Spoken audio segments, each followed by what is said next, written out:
Ганагийн сүгт давтай морил. Сонсогчдоос ирсэн хууч яриануудыг эмэгтгэн хариулж танд хүргэж байна. Танд яриулж контент болгох болсон явдал байгаа бол Instagram-ын Гана TV хаяг руу бичээрэй.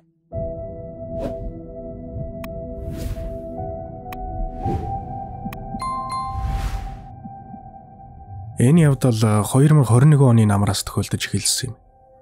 Би тэр үед 3 дугаар курст орж байсан. Би найзуудтайгаа нийлж нэгэн хуучны угсармал 5 давхар саарал байрны 2 давхрын 3 өрөө байрыг 1 сая төгрөгөөр түрээсэлсэн юм.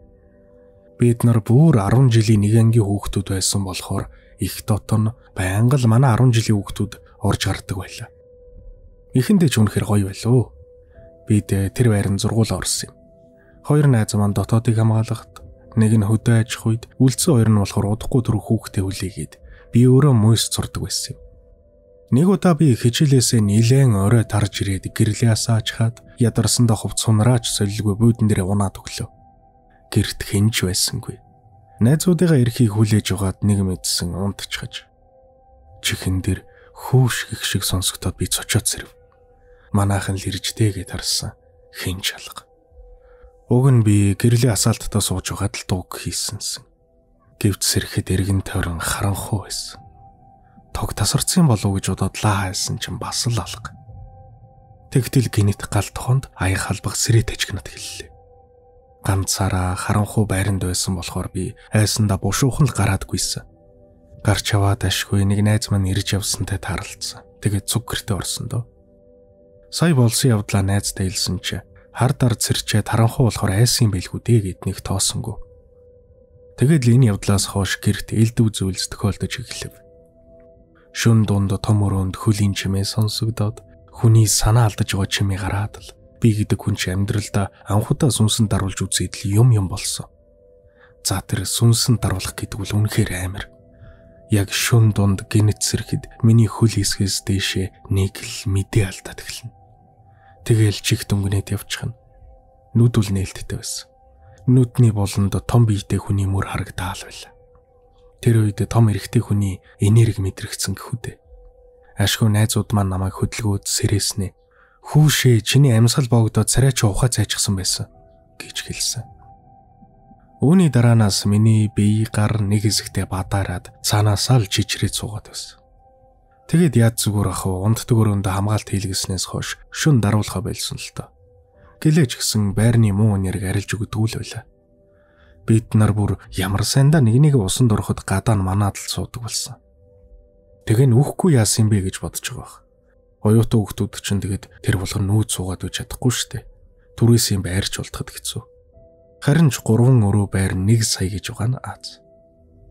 Тэр байранд бид хичээл амартлаа амьдэрсэн. Сүүлдээ ч дасчихдаг юм байлээ.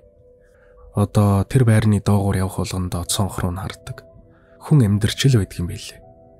Байрны нэг настай хүнээс учир сонсох нэ тэр тоотод өмнө нь ганц би Япон өвгөн амьдарч байгаад насварсан гэсэн.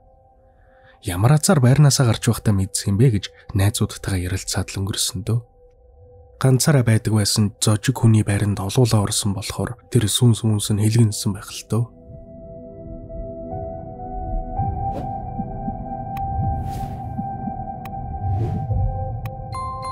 Өөртөө тохиолсон маш эвгүй зүйлээ бичиж. Шилжилтийн насны үед байхад минь сүнс чөтгөр их тааралддаг байлаа. Ер нь хүүхдүүд шилжилтийн насан дээр их юм хардаг болов уу гэж би боддог юм. Тэр үед би 18 байсан гэхээр 2014 оны 100 юм уу та.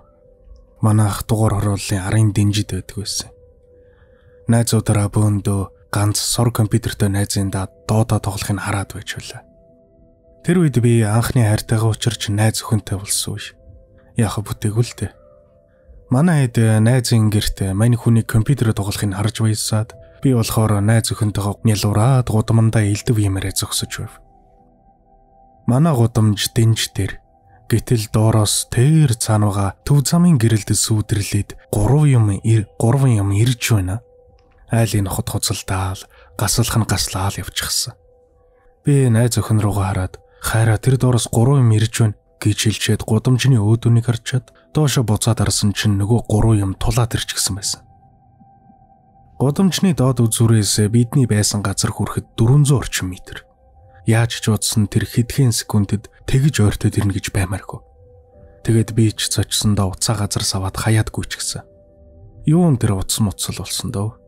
Гүйсээр гудам өгсөөд арын гудмаар доош уруудажгүйгээд гудамжныхаа дураас шууд л найзууд дээрээ яваад орсон. Тэгээ юу болсноо хэлсэн чи мэдээж хинж идгээгүй надаар тоглоом тохоо хийгээл өнгөрсөн. Харин маргааш нь манай эмээгийн найз манад орж ирээд дэнж дээр байдаг хөгшний ганц хөө урд шин бурхан болчихож гитэг баха. Талигаа чих манай гудамжнаас дэшээ яваад дэнж дээр байдаг байсан юм. Надаас 10 ах тэр үед дөнгөж 27-8-тай залуу байсан. Эмээ найзтайгаа уг нь өвчөө хуучгүй ариг тамхи татдаггүй цоо ирүүлэхүү байсан юмсан. Эхнэр ч авч амжаагүй барилга дээр л ажилдаг хүү байсан дөө. Тийм залуу хүүхэд шүн жорлоо орчход буцах замдаа зүрх нь хаагдчихсан байх гэж. Гар нь гэрлүүгээ тэмүүлсэн байдалтай болцсон гинлээ гэж ярьж байсныг сонсоод би бүр салгалаад явчихсан. Урд нь надтай таарсан зүйлтэй энэ зурд юухэл хамаатай юм шиг санагдсан болохоор. Тэгэд би хоол ундаж идэхгүй, гэрээс гарч найзуудтайгаа ч уулзалгүй хэд хоног сонирн болов. Миний ийм байгааг ээж анзаараад яав ивгээд л хил ам сугалч нь холгүй юм болсон доо. Би ээжэд харсан зүйлээ хэлсэн чи над руу сүрхий нэг харчаад толгойд руу үзэж хардаг бөөрүүд агуулж явсан. Тэр бүү намайг үзээд улсуу хувь тайл балчир байна гэсэн. Яасан бэ гэхээр тэр шүн надтай таарсан зүйлийг дайрлага байсан гэсэн. Тэр дайрлага намайг нэвт хараагүй, би харчгаа зөгцсөн. Намайг хамгаалдаг тэнгэр хамгаалсан байна гэсэн. Тэр тэнгэр байгаагүй бол би дайрлаганд дайруулдаг хүмүүс шиг харж хөшөж зогсож угаад биеэрээ нэвт гаргуулад газар дээр өгөх байсан гэсэн. Тэгээ тэр дайрлага чигээрээ дэнжрүү гсөөд яг тэр үед жорлоо орчхоод гарч явсан эмээгийн найзын хүүхдийг дайрсан байхаа гэж би боддог. Хайрын залуу. Засал ном хийлгээд би хэвэн болсон л та. Гэхдээ траума маягийн юм үлдчихсэн гэхт болно. Ер нь 18 тав байхдаа өчнөө юмтай таарсан. Манай тэр эвийн дэнж угаасаа эвгүй газар. Хэлмэгдэгсдийг хөнөөсөн гэдэг газар сувраг босгосон байдаг юм. Дээр үедээ дэнжийн тэрэвэр хүүхдүүд хүний гавлын ясаар бөмбөг хийгээд өшгөлөөд гүйж байдаг байсан гэж эмээ ярьдаг юм. Илүү болон сонирхолтой хууч яриа болон бусад контентуудыг үзхийг хүсвэл Ганагийн сүгийг subscribe хийж хажууд нь байгаа хонхыг дарж идэвхжүүлснээр бичлэг орох бүрд танд цаг алдалгүй notification-ээр мэдэгдэл очих болно. Баярлалаа.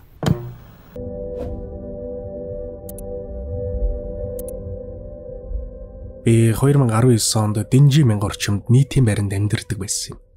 Манай найз охиных ойрхон байдаг байлаа. Гэрлүүгээ буцаад гудмаар алхаад явж байтал өөдөөс алчуур зүүсэн улаан дээлтэй Монгол уталтай эмгэнтэй зөрж таардаг юм байна. Яг зөрөх үед тэр эмгэн эмээгээд өхүүлээд өгөөч гэж хэлсэн. Би эргэж хараад таг өшчихсөн. Хинж байгаагүй. Нэг мэдхнээл айсандаач тэрөө миний нулимс гарчихсан алхаж байлаа. Саяны эмгэн хаашаа алга болчихов гэж бодсоор гэртээ харсан дөө тэгэд. Тэр өрөөнөөс хэд хоногийн дараа байрныхаа ойролцоох буудал дээр автобуснаас буугаад гэрлүүгээ алхаж байлаа. Оройн 8 цаг орчмын үе. Тэгэд нөгөө эмгэнтэй дахиад таарлцсан. Яг л өмнөх болсон зүйлс давтагдав. Эмээгээ дөхүүлээд өгөөч гэж хэлэхдээ би бас л таг гацчихсан. Нэг мэтгэд бас л нулимс гарчихсан явсан. Эргээд харахад нөгөө эмгэн бас байсангүй. Энэ ямар зөлби эмгэн бэ? Энэ хэвийн тэнмэл өгшин байх тухайн юм бодоод орхилоо.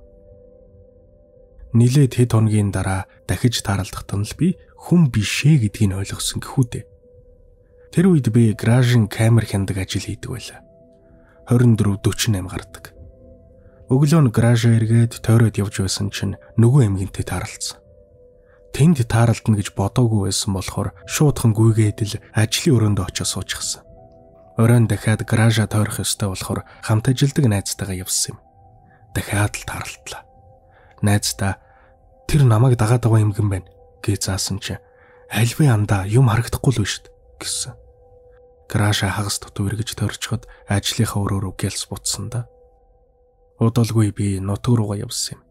Ээжтэй өөрт болоод байгаа явдлаа хэлсэн чинь засал ном хийлэг гээд ламах дээрээ дагуулж очсон. Оройн цагаар юм гүйдэг газараар явсан байна. Бүр сүнс сүлдгүй олчгож гээд засал хийж өгсөн. Тэрнээс хойш дахиж надад юм мэдрэгдээгүй. Ер нь шөнө оройн цагаар энэ дөрвөөр явах бол заавал малгайтай явж байгаарай. Хүн дүрстэй юм тааралдвал дээд уруулан дээр нь хүн хонхорхой байгаа эсгийг ажиглаа гэж байсан. Нилээн хэдэн жилийн өмнө болсон явдал болохоор зарим юм дутууд үлмиг санаад угаж иймэрхүү юм болж үлээ.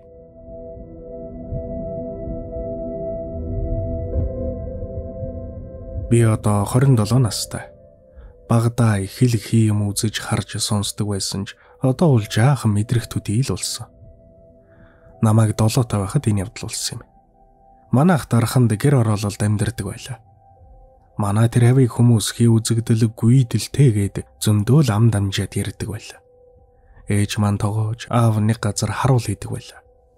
Тэр үед би 7 настай байсан. Одоо 20 жил өнгөрсөн ч гэсэн юу болсныг маш тод санаж байна. Хавра 3-4 сарын үе юм уу та. Нэг өрөө аав ээж хоёр хоёулаа оройтоод би гэртээ ганцаараа зурагт үзээд жижиг буудан дээр хэвтэж байлаа. Тэгээд ямар гайнд харсан юм аимшигын кино олоод үзчих гисэн гэж байгаа. Киноноос амар айгаад аав ээжийн унддаг орон дээр байгаа зурагтны удирдлагаач авчиж чаддгүй. Тэгээд хөдөлж чадахгүй айж хэвтэж байгаад унтчихч. Гэрийн хаалга балбах чимээнээр би сэрлээ. Эхлээд аавын хоолоогоор намайг дуудсан. Ууртай байгаа юм шиг сонсогдсон л та. Цочид сэрсэн болохоор айцын мэдрэмж байсан ч гэлээ аав ирчихэж гэж бодоод шууд л босоод үүдрүүг очсон. Эхлээд гэрийн хаалга, дараа нь амбарын хаалга онгойлгоод аав гэсэн чинь хинч байгаагүй. Бүр гайхад гэрээсээ гарч хашаа байшингаа бүтэн тойрч харсан идэж тэрэг ичгээр юм харагдаагүй. Гадаа бүтэн сартай шүн байсан болохоор гэгээтэй байлаа. Айх гайхах зэрэгцээд л нуруугаар хүү төргөд явчих. Ямар нэгэн зүйл миний нуруу руу хүйтнэр үлээгээд байгаа юм шиг санагдаад л. Би шуудхан л байшин руугаа гүйж очиод амбарын хаалгыг дүүжээд орондоо шургасан. 5 минут ч бололгүй ээж миний хүү хаалгаа гэхэн сонсогдов. Энэ удаад би нэг л итгэл муутай гитсээр галтгооныхоо цонхоор гадагшаа харсан хинч байсангүй. Тэгээд том өрөөрөөгөө буцаж орох гэснээ болоод үүднийхээ хаалгыг онгойлгож хаагаад орж харж байгаа юм шиг жүжиглээд амбартаа зогсов. Амбард байсан хадаасны лом барьчихсан гэж байгаа. Манай амбарын банз хооронд нэг санчиртэй зай байдаг байсан юм. Сартай шөнө болохоор гэрэл тэр завсраар амбар тусна. Дахиж намайг дуудахыг хүлээсэн ч тийм юм болсонгүй. Хэсэг зогсоод айх минж гайгүй болж гэрлүүг орох гээд хаалганыхаа бариулаас татах үед хинэгний хөөхтэй гих сонсогдсон. Хоолойны өнгө нь ээж аав хоёрынх минь лав биш. Ер нь ямар л эцэг их өөрийн хүүгээ хөөхтэй гэж харь өнгөр дуудах вэ? Би зарс хийгээд л явчихсан та. Амбарын банз хоорондын зайгаар гэрэлтсэн улаануудтэй хар нүүртэй над руу шүдээ ярд зайлгаад инээгээд харж байхан тэр. Гарт байсан ломо тийш шидчихсэн. Жаахан хөөхд гэрнээ тэр хүнд ломыг нэг гараараа шидчихсэн гээл удаж. Тэгээд хамаг хурдаараа гэрийнхээ хаалгаар ороод том өрөөнд орж зурагтны дээр байдаг төмбүүшгэнд ороод нугдчихв. Хэсэг байж байгаа төмбүүшгний хаалганд завсар гаргаад цонх руу арсан чинь гатаа ямар нэг юмний сүудэр нааш цаашаа яваад байгаа нь харагдсан. Би аав гэж амандаа дуудаад л уйлаад л байж үлээ. 10 минутын дараа хашааны хаалга дуугарч хүмүүс орж ирхэн сонсогдов. Тэгсний удалгүй хаалгаа гих аавын хоолой гарсан. Би нуугцсан газараасаа гарахч бодолгүй чичрээл байлаа. Цонх төгшөөд минийхөө гэж дуудаж байгаа нь яг аав мөн шүү. Тэгэхэр нь цонх руугаа дөхөж очиод харсан чи аав мөн байна. Би хаалгаа онгойлгоол үйлчихсэн. Аав ээж хоёр минь ирчээ. Ээж яасан миний хүүхээр нь саяхан болсон явдлыг хэлсэн. Ямар ч тач энэ явдлаас хойш намайг тэр хашаанда байхад дахиж тийм юм тохиолдоогүй юмдаг. Сонсогчдоос ирсэн хууч яриануудыг эмэгтгэн хариулж танд хүргэж байна. Танд яриулж контент болгох болсон явдал байгаа бол Instagram-ын Гана ТV хаяг руу бичээрэй. Миний оруулж буй бичлэгүүдийг цаг алдалгүй, алгасалгүй үзхийг хүсвэл subscribe дарж, хажууд нь байгаа хонхыг дарж идэвхжүүлээрэй.